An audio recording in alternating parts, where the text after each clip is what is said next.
First of all, we're going to review a little bit of solving um, an inequality.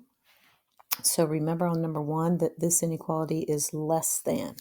So the first thing we're going to do is distribute. So you can, if you want, you can imagine that being like a -1 as your distributor. So we're going to have 3x minus x minus 7 is less than 9. And then what you're going to do is combine your like terms. So 3x minus 1x is 2x, minus 7 is less than 9. Then it's just a regular two-step equation where you add 7 to both sides. So you're going to get 2x is less than 16. Divide both sides by 2, and x is going to be less than 8. So remember here that if it's less or greater without an equal sign underneath it, we're going to have an open circle. And since it's less, it's going to go left. All right, problem 2, you have variables on both sides and you're balanced. So it really doesn't matter what you do, but I've always taught my students to bring the variable to the left side so that when you write your final answer, the variable will be on the left with the inequality, then the constant. So what I'm going to do here is subtract 2x from both sides first. So -6x, -2x, same signs. You add and keep.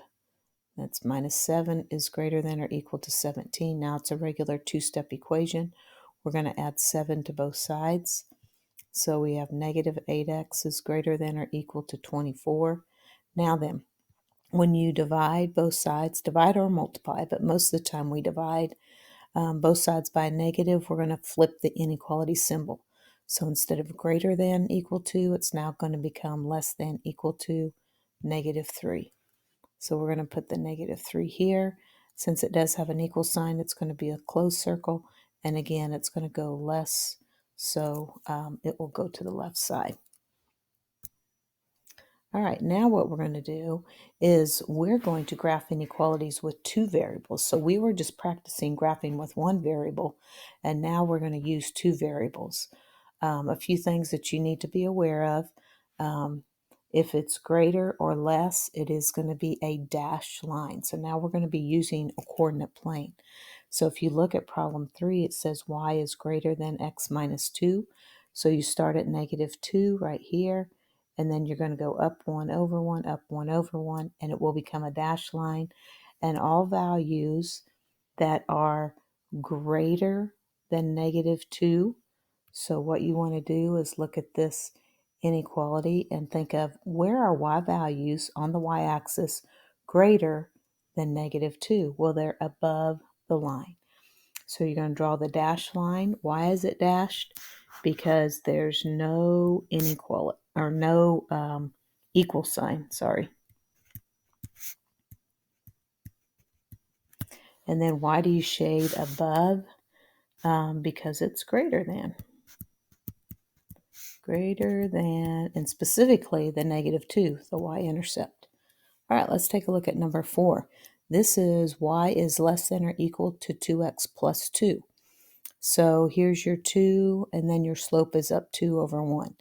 Now, since it does have an equal sign underneath it or a line underneath the less than symbol, it is going to be a solid line. So why is it a solid line? It has an equal sign. And then why do you shade below? Because you want to cover all values that are less than the y-intercept of 2, which would be below the line. All right.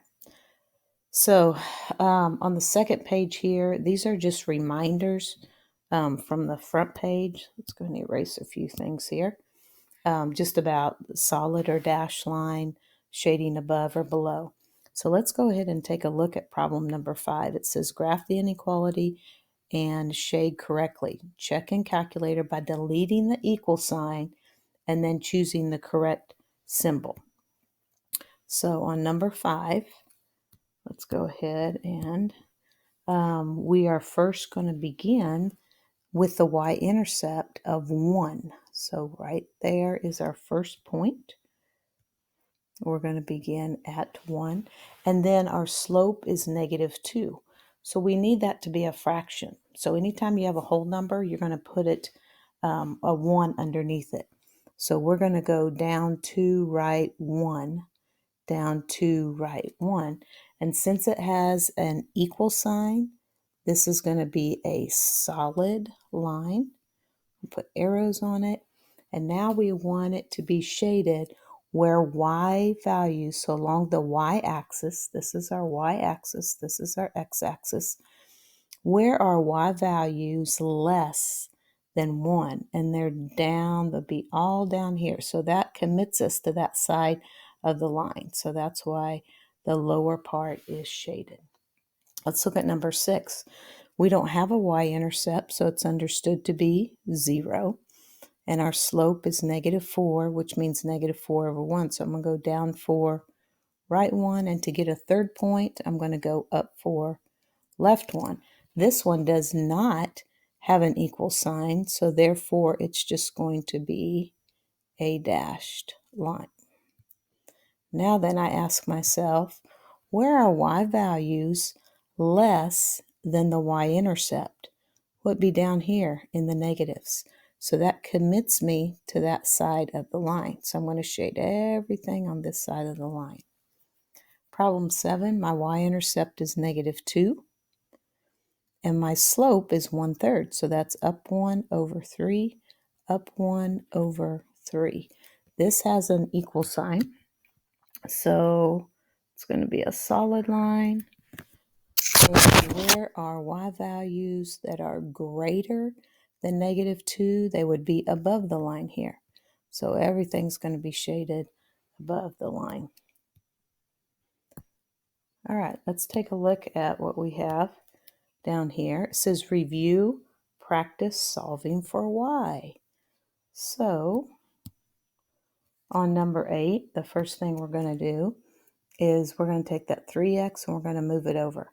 Then we're going to bring down the -3y equals, and that positive 3x moved over becomes a -3x plus 12. Then we're going to go through and divide everything by the coefficient of y, which was -3.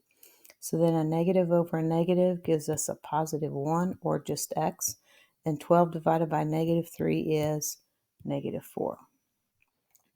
Number 9, we're going to move the x term over as well as the 8 over, and then bring down your -4y equals, that 0 is just a placeholder. We don't need it anymore. So that positive x becomes a -x, that positive 8 becomes a -8. Then we're going to go through and divide everything by -4. So y equals 1/4 x plus 2. Where do I get the 1? Well, if there's not a number in front of x, it's understood to be a -1 or a 1, and it is a negative. So a negative over negative makes that a positive. All right, then on 10 and 11, it says review solving for x. Okay, let's erase some of this here. Let's change it to blue. All right, so what we're going to do here is subtract 10 from both sides. So we have 4/7 x is greater than or equal to 4. We want to get rid of the denominator, so I'm going to multiply that by 7 and the other side by 7 as well. So I have 4x is greater than or equal to 28. Divide both sides by 4, and x is greater than or equal to 7. All right, problem 11. I see that my x is on the right side. So what I'm going to do is I'm going to start distributing and putting everything from the right side over to the left. So I'm going to bring my 6 over, and that -4 right here is our distributor. So -4 times x is -4x. -4 times a -10 gives me +40. Now then, since I'm switching, I need to flip my symbol so that the greater than symbol right there is still facing that 6 minus 4x. So this will be greater than or equal to -22. Now I can combine some like terms before I do anything. So 6 plus 40 is 46. I have -4x plus 46 is greater than or equal to negative 22. Then I'm going to subtract 46 from both sides. So I have negative 4x is greater than or equal to, same signs, add and keep. And then I'm going to divide both sides by negative 4. And when I divide by a negative, I flip the symbol, and 4 will go into 6 one time, and I have 28 left over, so that will be 17.